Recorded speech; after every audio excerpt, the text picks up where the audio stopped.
I recently went through a really horrible breakup too, and I highly recommend it. And I have this other strange pattern. Alcoholics love them. You know, if you have your together, I'm like, oh, I don't have time for you. Come back, alcoholic.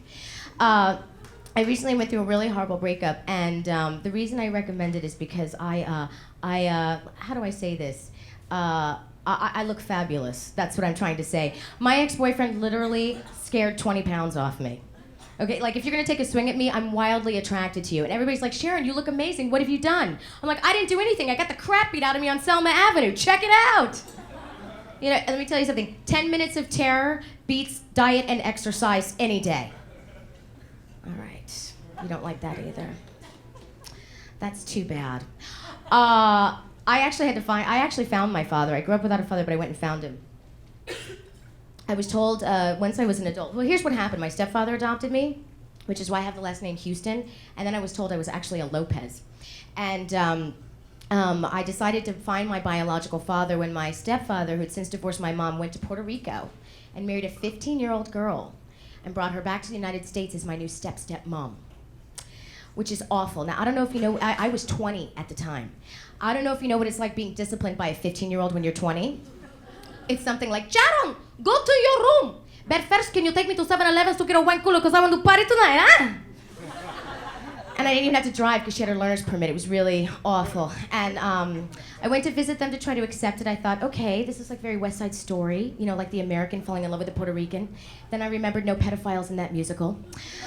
So I went to visit them, and the first thing we did is we went bowling, and then we went to Yvette's favorite restaurant, Chuck E. Cheese. And she loved it because she said, we have rats that big in Puerto Rico, pero they cannot sing and dance like Chuck E. Cheese, okay? And it was just awful, so I thought, okay, I've got to find my father. So all I knew was that his last name was Lopez and that he lived in Miami. Cubans. And so I started calling information. Now, you can only get 3 numbers from information at a time. And I had to call back like hundreds of times. And by like my 80th call to directory assistance, the conversation between the operator and myself went something like this. Miami directory assistance, can I help you? Hey, LaTanya, it's me, I need 3 more. Girl, you crazy, hold on. She gave me numbers, and I had like all these like pages and pages of Robert Lopez's, and I was like, okay, so here's what I did, okay? I cracked open a pack of cigarettes, a Diet Coke, and did 2 lines of crystal meth. That's what fatherless daughters do. Thank you. She's like, I do crystal. Shh.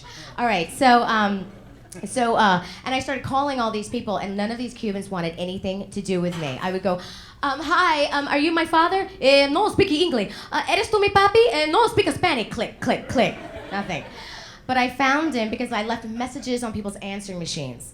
And I was a total mess. I used no discretion whatsoever. And I'd leave this long, drawn-out, hi, my name is Sharon. If you're the same Robert Lopez that went to Miami High and you were briefly married to Renita Aaliyah and you were a drum major, then you are my father. Please call me. I love you. And I'm thinking, how many people got that message who like had nothing to do with me?